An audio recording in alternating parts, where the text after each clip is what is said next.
Hi, Dr. Rudy Mosley here. Extremely excited about this opportunity to help you with classroom management, to help you do the best that you can to manage your class in a way that's effective and efficient so that students can maximize their potential. Managing student behavior in the classroom can be a challenging task for any teacher. However, with the right strategies and tools, it is possible to create a positive and supportive learning environment that encourages positive behavior and helps students to thrive.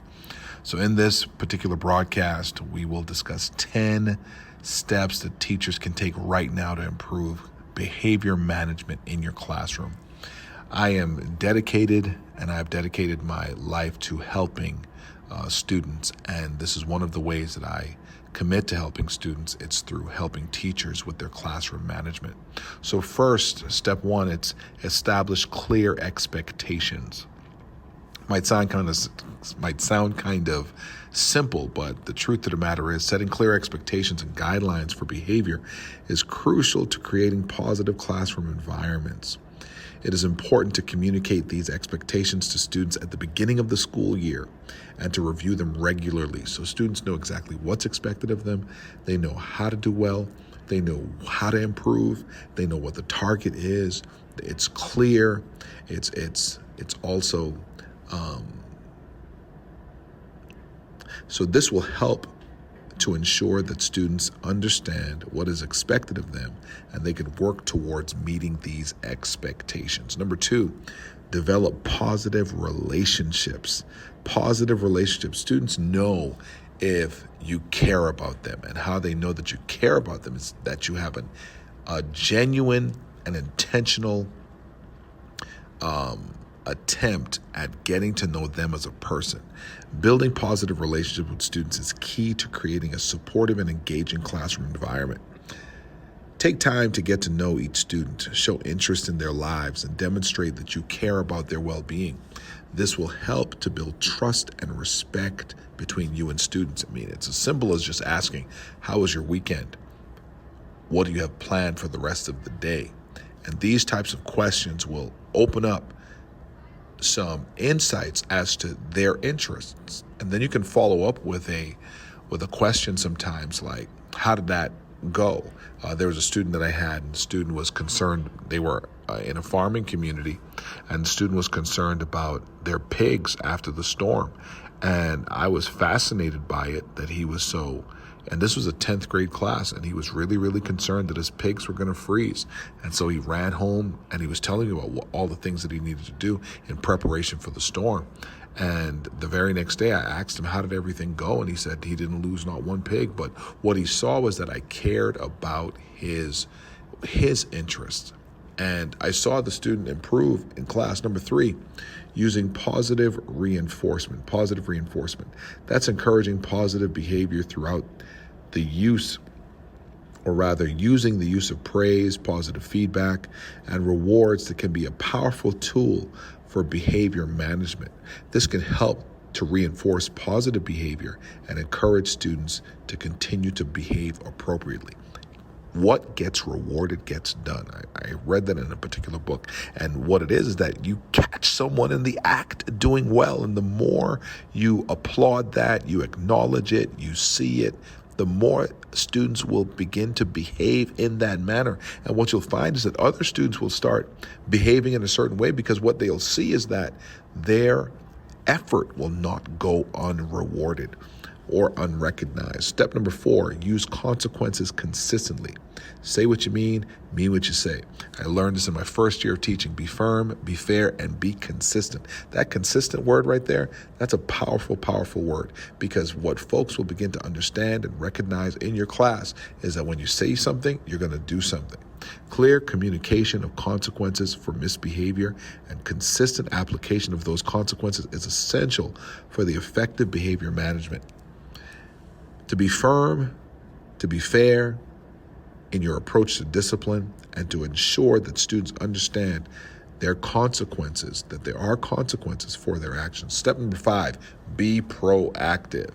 Be proactive. Anticipating potential problems and taking steps to prevent them before they occur can be a highly effective strategy for behavior management. For example, if you know that a certain student is prone to disruptive behavior, During group work, consider assigning them a different group or providing them extra support.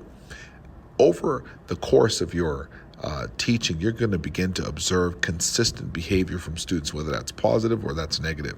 And you can anticipate, what can I do to help this student be successful? And it may mean I got to change their seating arrangement. It may mean that I have to give them another task so that their self-esteem has increased. So as a teacher, we just want to make sure that we're putting our kids in the best position to be successful. Step number 6, using visual aids. Visual aids such as charts and graphs and posters can be effective tools for behavior management. They can help students to understand expectations and consequences and reinforce positive behavior. So once it's clear, this is what I expect, and this is what you can expect. If you do certain things, this is what you can expect from me. I will follow through. Step number 7, provide opportunities for movement.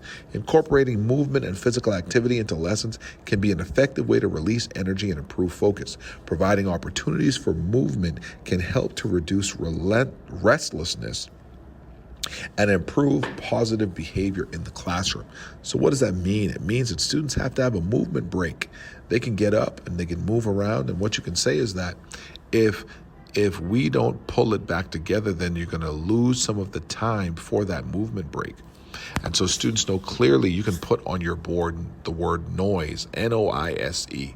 And if they're being too loud, you erase the E. If they're too loud, you erase the next letter and you work your way backwards until you see the word no. And when you get no, that means right now there is no talking, and we have just lost our opportunity for our movement or our being able to collaborate and to communicate together in a fun atmosphere. We've lost that opportunity because we hadn't been respectful of the noise level. And so when we provide students opportunities for movement, they have an opportunity to move around. They have an opportunity to do what it is that they feel they need to do so that they can remain focused and engaged when it's time to focus. And number 8, communicate with parents. Regular communication with parents about their child's behavior and their progress can help to build a relationship between parents and teachers in supporting students' behavior. This can help to ensure that expectations are consistent both in the classroom and at home. So what does this mean? This means that we provide communication for students, whether they're doing things right or doing things wrong. I've reached out to parents all the time and have communicated to them that their child was doing something right, and that sent shockwaves throughout the entire cohort of students. He actually calls. He calls when things are going well. He just doesn't call when there's a problem, and parents love to get phone calls about their students doing well. Step number 9, using technology. Technology tools such as behavior tracking software and online behavior management systems can help in managing classroom behavior.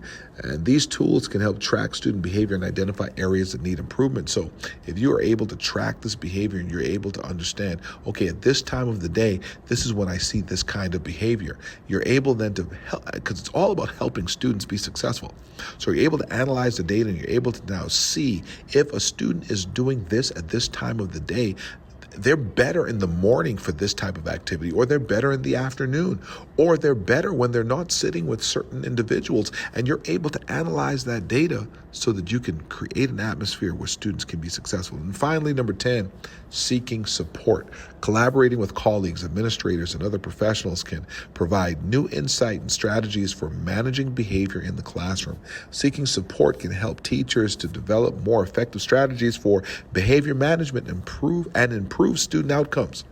And so the whole idea here is that effective behavior management in the classroom is essential for creating a positive and supportive learning environment, which is essential to increase student achievement. My name is Dr. Rudy Mosley. I hope this was beneficial. I hope some of these tools or keys that I shared with you were beneficial to you. Please like and subscribe our channel, and we hope that you'll just continue to grow in your knowledge so that you can be the best that you can be for the students you serve. Have an awesome day.